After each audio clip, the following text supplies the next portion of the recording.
Okay, so let's dive into our first experience with accompaniment. Very, very exciting here. Now, I'm going to use and work with Dreams Come True. You're very familiar with the piece, so that's an advantage to us. Having said that, bear in mind that I mentioned earlier, the fundamentals that I'm going to show you now have application to tens of thousands of songs. And that is no exaggeration, that's an understatement. It's really extraordinary and enormous, the value. I know of no other approach, no other project, no other skill that offers such a massive, massive return on investment. Meaning the amount that you have to invest to learn this, and yet what you get in return, it's so extraordinary. We'll use Dreams Come True just as a foundation. And we're also going to draw on things that you've already learned. So let's have a look and see. The ingredients that I want you to have your attention on as we're building the accompaniment. And remember, accompaniment doesn't sound like the song. Accompaniment is the canvas that the song goes over. Okay. We're going to use a C chord. We call it a C chord because C is on the bottom. Now, this is not a rule that every note that's on the bottom gives us the name, but it's absolutely accurate in this instance to call this a C chord. That's one of the chords we're going to use. We're also going to come up, this is C, C, D, E, F. We're going to play an F chord. Now, it'll be easy for you to remember F because just as C was right below the 2 black keys, F is right below the 3 black keys. Okay, that's really cool to know. So we're going to play a chord with C on the bottom, I'll call it a C chord, and we're going to come up and then play a chord on F. Now, we did play this chord when we were playing Christowell. We're doing it in a different context now. So we're going to play an F chord. And then I want you to play a chord just next to that, just above that, moving it up one note. That's a G chord. So we've got 3 chords. A C chord, an F chord, and a G chord. Incidentally, I just want you to have a look at the moment at the shape of the chord. And when I talk about shapes in these instances, it's almost like it's a join the dots conversation. Have a look at what I'm saying. I'm playing these 3 notes, this one and this one and this one. If I were to join the dots and we were to connect them, it's just a straight line. That's a very important thing to remember. And also with this program, we're going to discover a little further down the track that I could just teach you every major chord, minor chord, 7th chord, diminished chord, 9th chord, 11th chord, 13th chord in every key, just using 3 shapes. It's incredible. 3 shapes will give you a massive, massive amount of chords using that as the foundation. Now, for those of you who are beginners that didn't understand anything that I was just saying, it's absolutely no problem. But there's plenty of people that will be doing this program that have had some background, and for them to hear what I just said, really, I can learn all of those chords in every key just using those 3 shapes as the foundation? Absolutely. That's a really big deal in the music world. So, for now, all I want you to do is have your attention on one shape, and that's just this straight line shape playing every other note on C. When we move up to the F chord, we see that it's the same shape. When we move up to the G chord, it's the same shape. So all I'm really doing is I'm just picking my hand up and moving it between the C and the F and the G. Yep. Great. So the right hand is just going to be playing a C chord. Let's have a look at what I want the left hand to do. I'm going to put my left hand in position here, and I've got a C on the bottom. Now, you'll see that when I've got a C here, my second finger sits just on top of the F. My first finger sits on top of the G. So when I'm doing this process, when I'm playing a C chord in my right hand, I'm just going to play a C single note in my left hand. So it's a right hand chord and a left hand single note. Boom. When I play an F chord and I come up to my F chord, I'm playing an F chord in my right hand, but I'm just going to play an F single note. It's almost like the chord are the leaves and the single note is the trunk or the roots. When I play the G chord, I'm just going to play the G single note in my left hand. So when I play C, right, I play C the left, but it's just a single note. When I play my F chord in the right, I play an F single note in the left. When I play a G chord in the right, I play a G single note. So, with regards to the C, F, and G chords, that's all I need you to learn for right now. Just the C, the F, and the G. In the left hand, it's just the C single note, the F single note, and the G single note. Okay, good. What I'm going to do now is I'm just going to take those three ingredients, the C, F, and G, and I'm going to organize them in a particular order. Now, this is for us to be able to do Dreams Come True as an accompaniment. So I'm going to write in Dreams Come True as an accompaniment.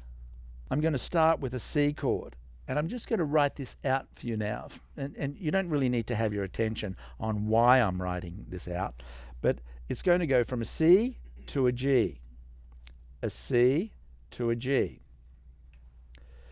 an F to a G, an F to a G, a C to a G, a C to a G, an F to a G to an F to a C.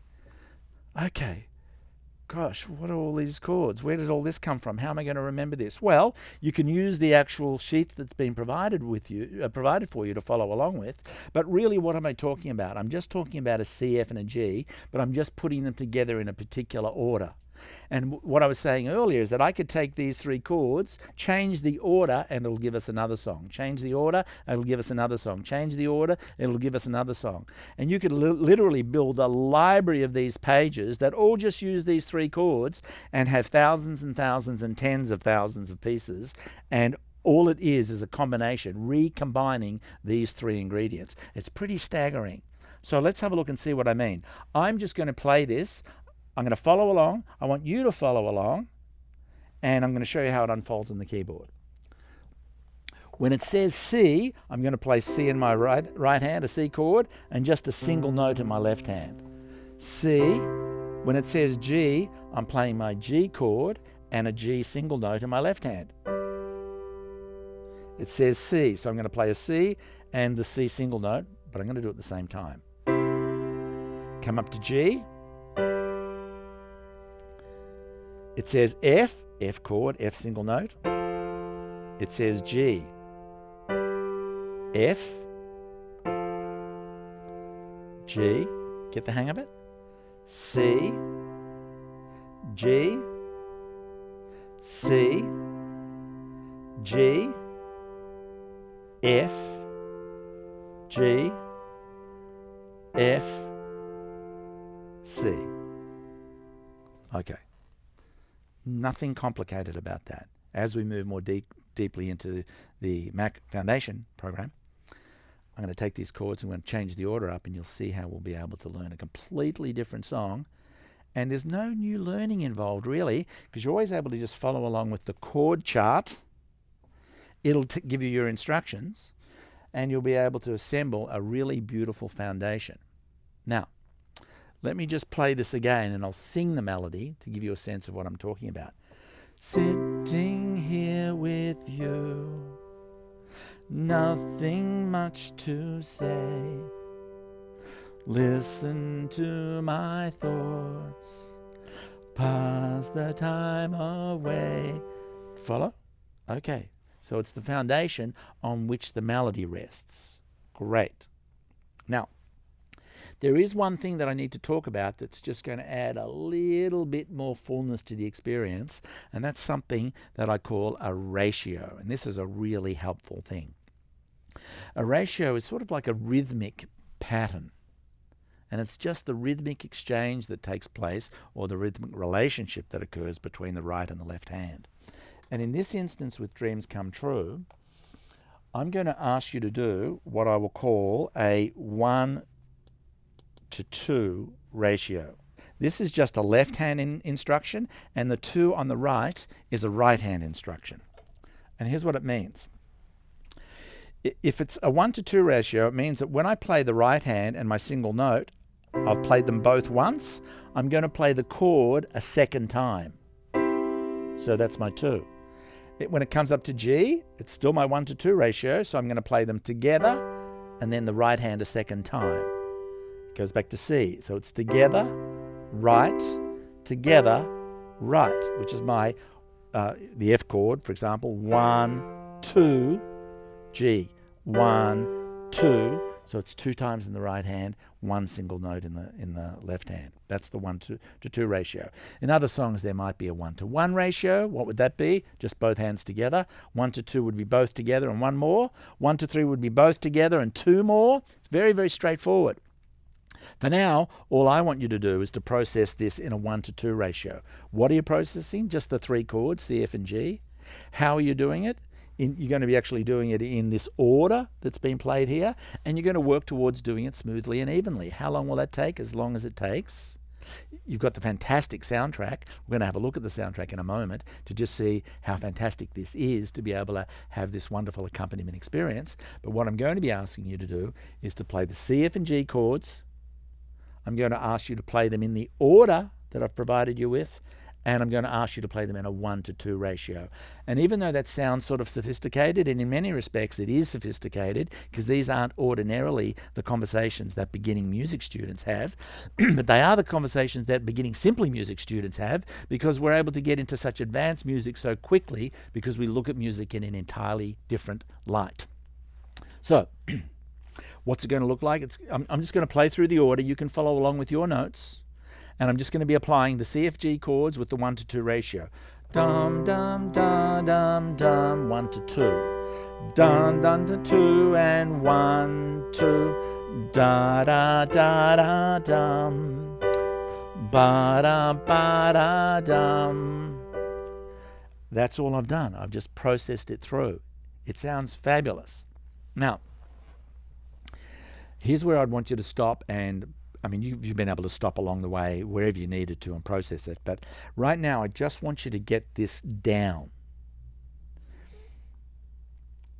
Having said that, what I'm going to do now is I'm going to play this with the soundtrack so you can have a look how it fits in context. Now, in this instance, we've got Dreams Come True, a beautiful soundtrack by our music producer, one of our music producers, Gordon Harvey, master teacher, master musician, great composer, great producer. I'm going to play Dreams Come True. We've given you a couple of cycles, so you'll be able to play it through a couple of times, maybe even 3 times, so you can just really not have to interrupt yourself. But all I'm going to be doing is exactly what I've talked about, just 3 chords, C, F, G, they're all the same shape. I'm going to play them in this order with a 1 to 2 ratio.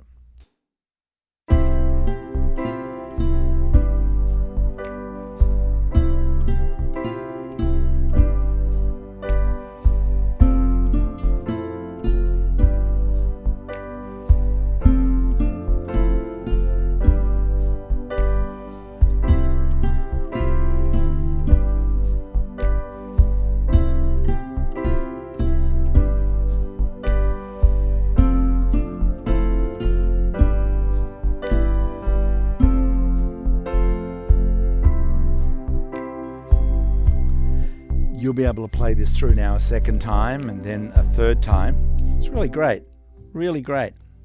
Now, let's say you've gotten this down.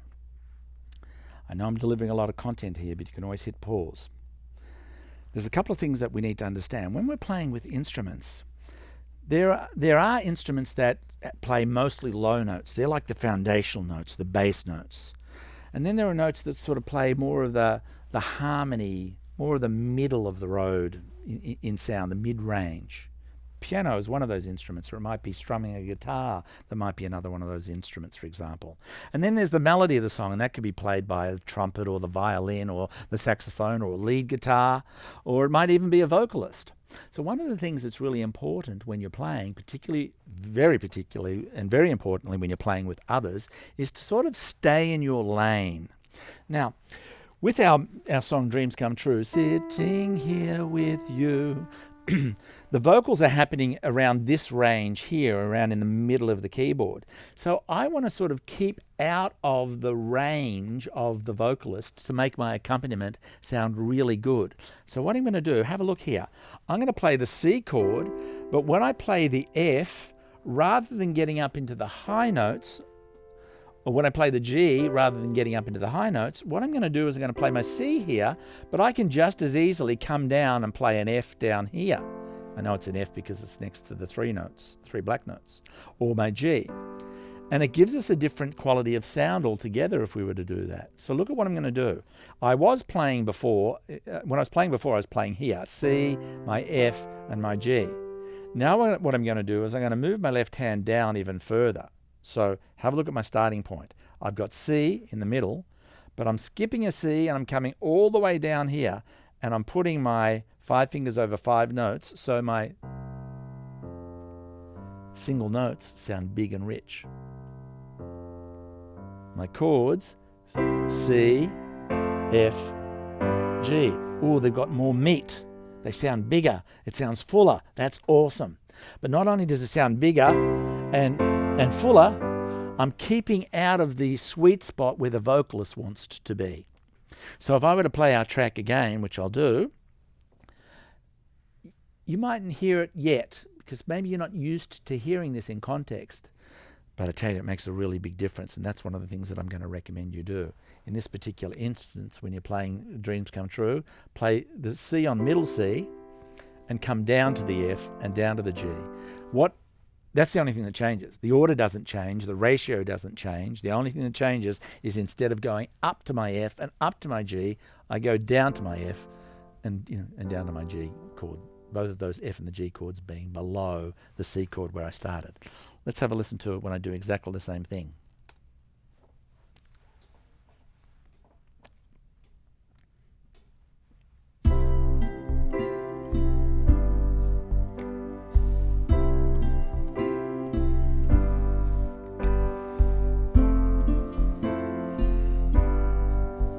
Sounds so much better to me.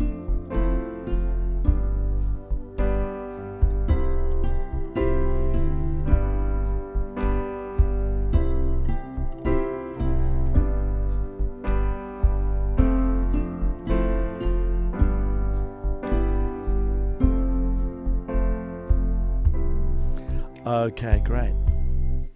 So, this is a really big deal, and it's a bigger deal than you may even recognize and realize at the moment. Having an understanding of ratios, and that's really simple. 1 to 1, 1 to 2, 1 to 3, for example. 1 to 1, 1 to 2, 1 to 3. Being able to just use these 3 chords by changing the order, it's astonishing how much music you're going to be able to learn. A couple of things that I want to do.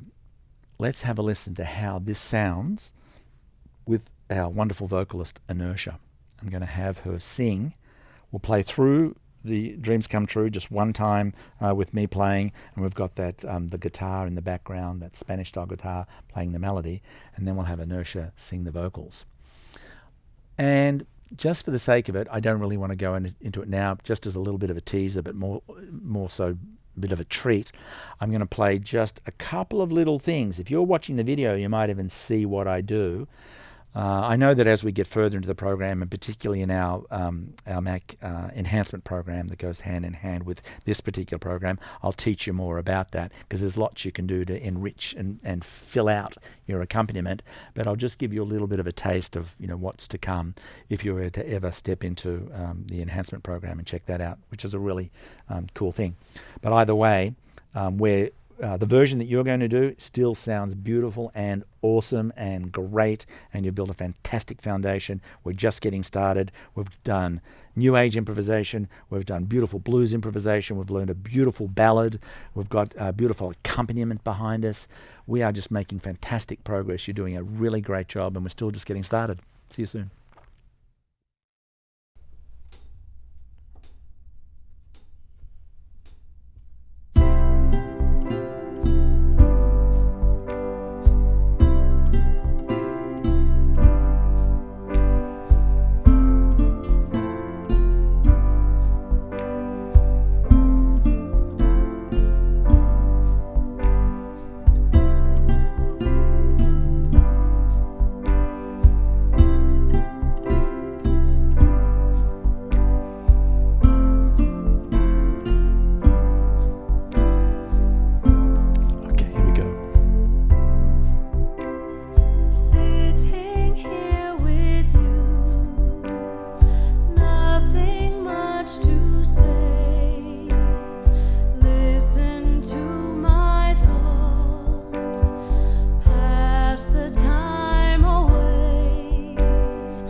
So lovely. Gordon Harvey did a brilliant job on this soundtrack, and it's so lovely to play the accompaniment. It feels so different, just providing that foundation, that rhythmic pulse, and that lovely, simple, clean, gentle melody that's almost provided by the chords, provides this beautiful bed for Inertia to deliver a beautiful vocal performance. Such a lovely feeling, and we're making such great progress in our accompaniment process.